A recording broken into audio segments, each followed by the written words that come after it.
first of all, I mean, it's such a towering achievement. And Deborah, did this film, I feel like it started with you. Am I right on this? I mean, it started with him. I mean, it started with Joseph and Rebecca. But I did my homework. I watched your interview with B'nai B'rith International. And I was a very active member of B'nai B'rith Youth. So any chance I have to watch B'nai B'rith stuff, I do. But would love to hear for our wonderful audience here a little bit about the genesis of this and how the project came to your attention and how you came to its attention as well. Well, 15 years ago, I went to Israel for the first time, and on our tour, the daughters gave a presentation about their parents' life. And they give these presentations throughout the world. They've been doing it ever since probably they were in their 30s, so it's been a long time, 40 years of representing their parents around the world. And no one ever made it into a movie, so I asked them if they wanted to do that, never having made a movie before or ever having written a script. I don't know what inspired me, but I thought, we'll get it done. Somehow we'll get it done. But these guys are all responsible for making it happen, so I thank them for the collaborative work. And Sean, our director, who's also the producer partner here, and so Well, you can hold on to the mic. I'll project to the back of the house. If you can't hear me, just, I don't know, I'll speak louder. East Coast Jews, we're good at that. Your director, by the way, Sean McNamara, 87 credits, which doesn't even include all the episodes of TV he directed on top of that. So I was wondering if you could talk a bit about working with someone who has, I mean, I'm amazed how much stuff he has done. In fact, I'm sure right now, directing something in this very second, I assume. So I was wondering if you could talk about that, especially for yourself coming into this rather new to filmmaking.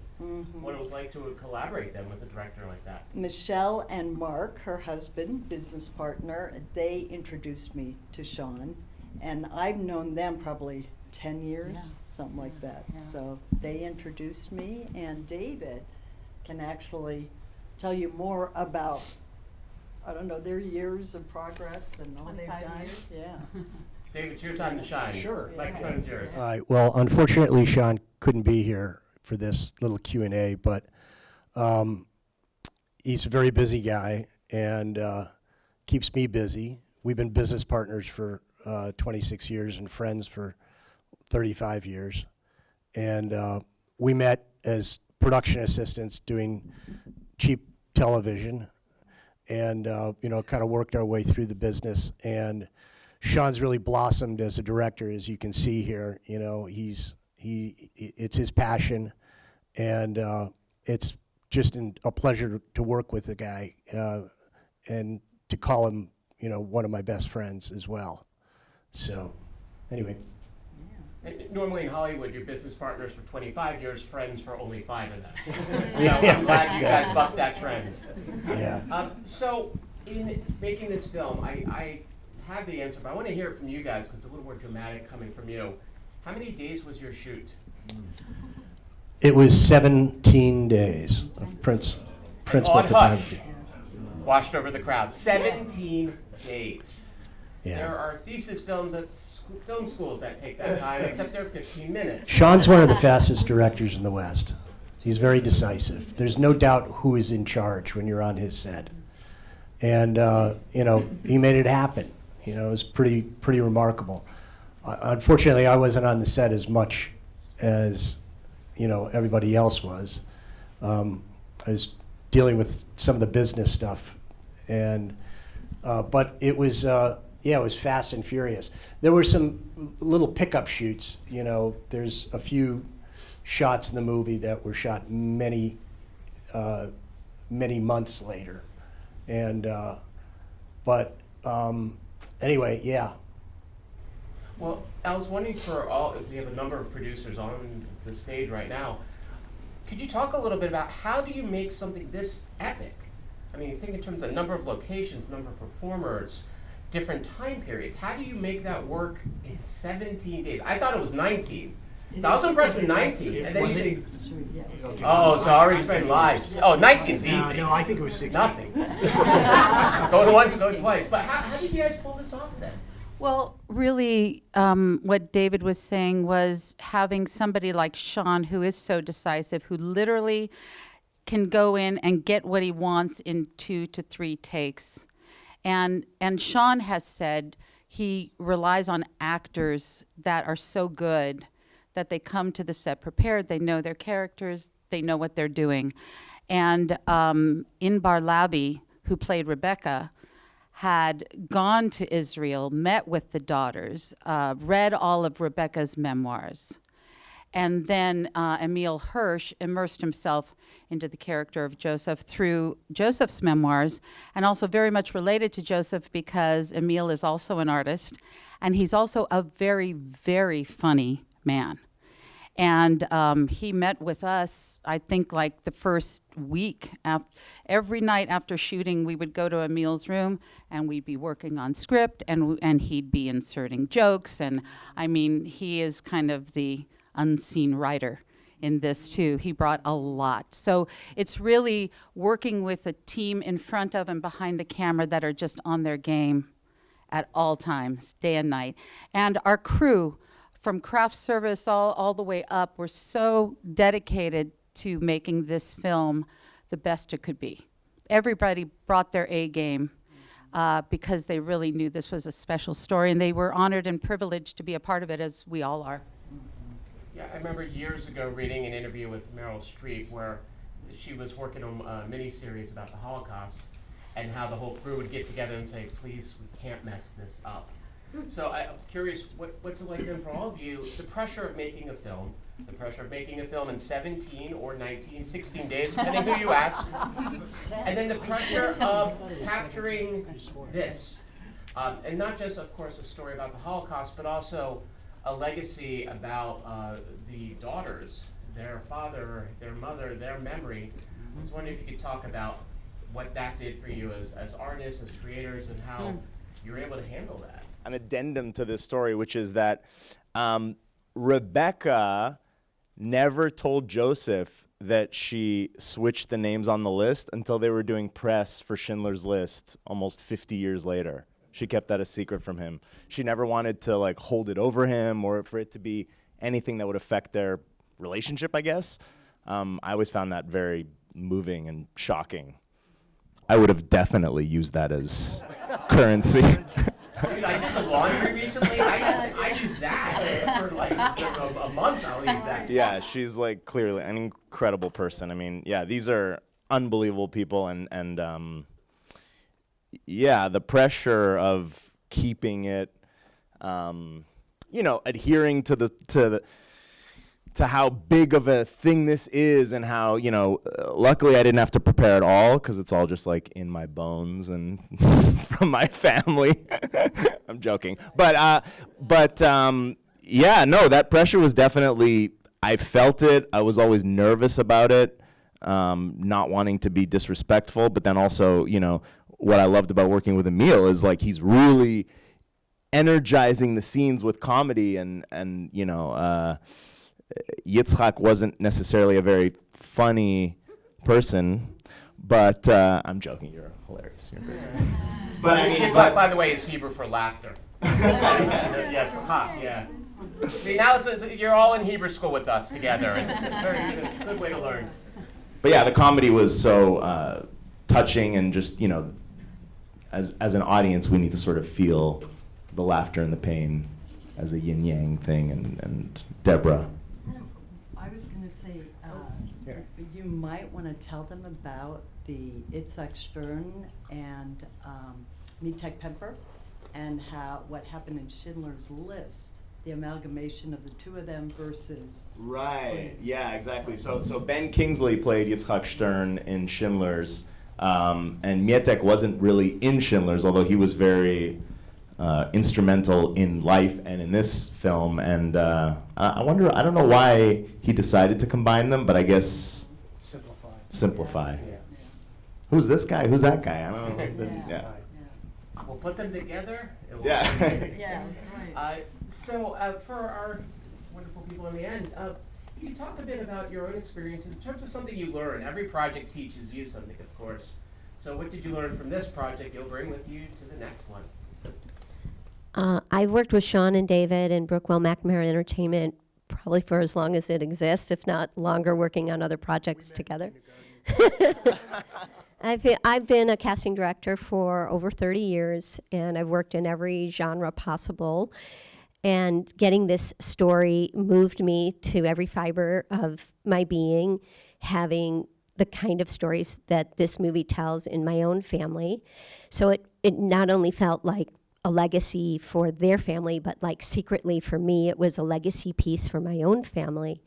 And so that really just, touched me in ways other pieces hadn't. And I enjoyed telling all kinds of stories through working in this art form. But to have a piece like this was like finally reaching the top of the mountain and being really connected to something that was so purposeful and had the ability to touch hearts around the world with what's happening today as we know it. Yeah, it's interesting. It's how the timing of this film and everything. I mean, it's so relevant to what's going on today. So, I'm glad that we were able to tell a piece of history with a little bit of happiness in it too. I mean, granted, it deals with the topic of the Holocaust, but it was interesting. All the other things that went on while they were there and their relationship and everything. So that's what I have to say. Well, let me open it up. If we have some questions from the audience, please don't be shy about asking. You got all, everyone's like, shit. You guys okay? I know it's a heavy film. It's heavy for a Friday night, but go, please. Yeah, Thank I you. have a question. This is an important film. It really is. What would you want the audience and the reaction to do to help get the word out? Because all films, struggle to find an audience and really get the attention they deserve. So, what can we do to help you? All right, let's huddle up, guys. Let's huddle up. One favorite act. TikToks? You got a couple $1 million?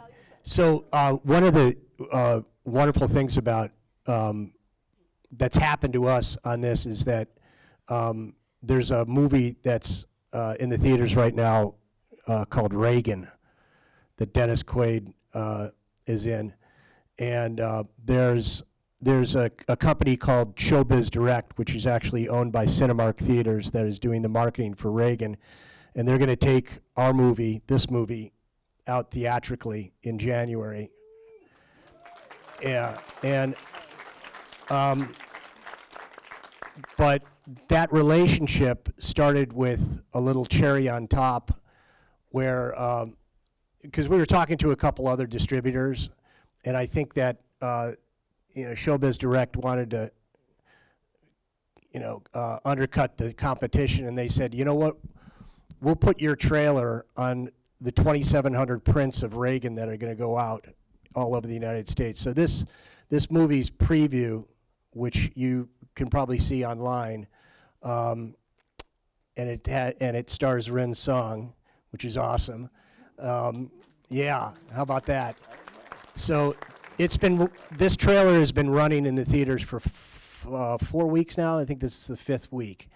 So everybody that's gone to see Reagan, and it's made more than $30 million, has seen this trailer. So we're really excited about that.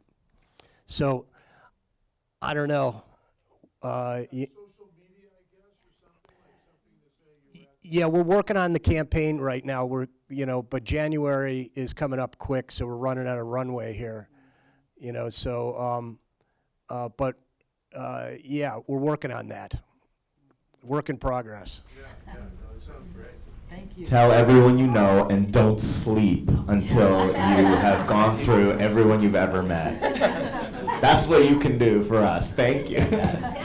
We're not going to let you out of the theater until you email everyone. Sorry. It's easy getting in, getting out's hard. Other questions, please ask. Yes, thank you. How long did it take for you to completely finish this movie? Because you mentioned that you went to Israel 15 years ago, and then you said that you filmed an entire movie in 17 days. So I'd just like to know the Yeah, so it was Basically, it was my learning curve, all those years of experimenting, getting different writers, and then figuring out, wait, they just aren't getting what I'm wanting. So then learning to write myself and getting a script out. Then I'd go to different producers, different directors, still couldn't find the right combination. It takes a long time when you've never had anything to do with Hollywood to get it to work, to actually gel with a good team. And that's what happened with Mark and Michelle, and with Sean and David. And we have Frank over there. He should be up here too. Yeah. Yeah. No, Greg Hobson. Or Greg. I'm sorry, Greg. Sorry, Greg. Greg stepped in Then- and helped us finish Yeah. the editing. So it's people like this, companies like this that, in the post work are so essential. And the connections that David and Sean have from doing so many movies really brought it together beautifully, because they had John Coda, who did the music. All these connections made the film what it was. So it does take quite a lot to develop all those. Yeah, like she said, a village, but then also years of developing different relationships and knowing who you can work with. You want to? Yeah. I want to hear from you too. So, as far as a song, finding the perfect song to end this movie with. I mean, again, the pressure, because then we've had 2 hours of this, and it's like, oh my God, I need a song that is like there during the end credits, and people are asked to stay in the end credits and learn more about them. So, can you talk a little bit about that process of like finding the song that was just right for what we saw here tonight? Yeah, 100%. Sean, the director, actually asked me to maybe write a song for this. He was like, you want to give it a shot? Because he's heard some of my music and through our connections. And so my co-writer, Andrew Furs, and I got in the studio and we're like, all right, let's try to make a song, a pop song that's supposed to end a Holocaust love story. And I'm like, okay, how in the world am I going to do this? But we did get to see an early cut of the film before we got in the studio. And I remember I was watching the film in my bedroom at home, and the scene comes on where Joseph asks Rebecca, will you share forever with me, however long forever is? And that just it was like light bulb moment, and I was like, oh, that's it. And so we went into the studio, started messing around with a few different chords, and then I just go, however long forever is. And then that was just kind of snowballed from there. Yeah, it just wrote itself. And honestly, the pressure was immense being a young Jewish woman, and then also having my parents as producers in this and having all that weight on my back of oh, you better deliver, or so. Wait, you want like, hold on. Let me tell you the terror when she sits you down to listen to the song for the first time, and you're going, oh my God, what if we don't like it? What do we do? And it was rough. And honestly, 5 seconds into the song, and the waterworks started, because it was years in the making, just encapsulated into this beautiful melody and lyrics, and it was magic. And our other daughter won a supporting role in the film, and she'll talk about that. But when she went into her big scene with Emile, which was towards the end of the film, and her first day on set, again, sitting in front of those monitors going, oh God, I hope she can bring it. And, she did. So. Well, I'm so lucky to be a part of telling this incredible story. It was actually wild being on set. I've never been on a set where every single person working, whether they're cast or crew, are just so grateful to be there and be a part of telling such an incredible story. This is one of those stories that people get into the industry to tell. And being able to do that was just such a huge honor. So yeah, it was a lot of pressure trying to live up to that and earn that. And do these people justice, because I felt like I was representing 6 million people plus. So it was a lot of pressure, but also such a huge honor.